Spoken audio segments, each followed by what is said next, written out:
Kitchen ही आपल्या घरातील एक महत्त्वाची खोली असते। सकाळी झोपेतून उठल्यावरच्या चहापासून ते रात्री झोपताना दूध घेण्यापर्यंत असंख्य गोष्टींसाठी आपला किचनमध्ये वावर असतो।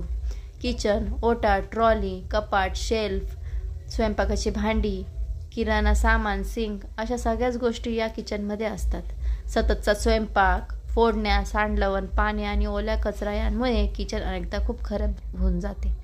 रोजच्या धावपळीत सतत त्याची साफसफाई करणे आपल्याला शक्य होत नाही, पण त्यामुळे त्यावर राब चढत जातो आणि ते जास्तीत जास्त खराब होत जाते। म्हणूनच किचन ओटा, सिंक, ट्रॉली, गॅस शेगडी आणि एकूणच किचन स्वच्छ राहण्यासाठी काही किमान गोष्टी केल्यास त्याचा चांगला उपयोग होतो। किचन अस्वच्छ असेल तर त्या ठिकाणी होणाऱ्या माशा, चिलटं आणि डास यांमुळे आरोग्याच्या दृष्टीने ते अजिबात चांगले नसते। तसेच घाणीमुळे बॅक्टेरियाचे साम्राज्य होते आणि मग आजार पसरण्याची शक्यता असते।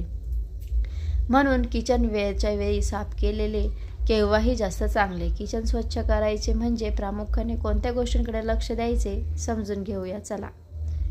स्वयंपाक करण्याआधी ओटा साफ करायचा। आपण साधारणपणे स्वयंपाक करून झाल्यानंतर ओटा धुतो किंवा पुसून घेतो। स्वयंपाक करताना ओट्यावर काही ना काही सांडल्या असल्याने आपण असे करतो। हे जरी बरोबर असले तरी स्वयंपाकाच्या आधीही ओटा आणि गॅसची शेगडी साफ करायला हवी, कारण आधी त्यावर काही धूळ घाण बसली असेल तर ती साफ केल्यानंतर स्वयंपाक केल्याने स्वच्छता जास्त चांगली राखली जाते। 2. नियमितपणे ठेवा।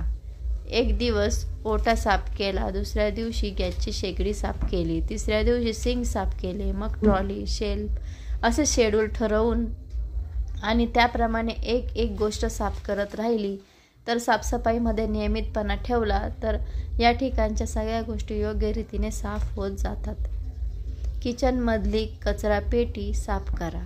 आपण किचन नीट साफ ठेवतो, पण या ठिकाणी असणाऱ्या कचरा पेटीभोवती सतत चिलटं घोंगावत असतात आणि त्याला मुंग्या लागलेल्या असतात। यातील ओल्या कचऱ्याचा वासही अनेकदा आपल्याला असह्य होतो।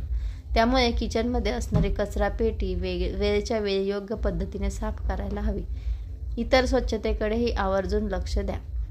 किचनची स्वच्छता करत असताना आपल्या हायजीन बाबतही काळजी घ्यायला हवी। यासाठी आपले हात स्वच्छ धुतलेले असायला हवेत, आपण घातलेले कपडे स्वच्छ धुतलेले असायला हवेत, चॉपिंग बोर्ड आणि सुरी नेहमी स्वच्छ करून एका बाजूला ठेवावी। तसेच आपण वापरत असलेली भांडी स्वच्छ आहेत की नाही याकडे बारकाईने लक्ष द्यावे।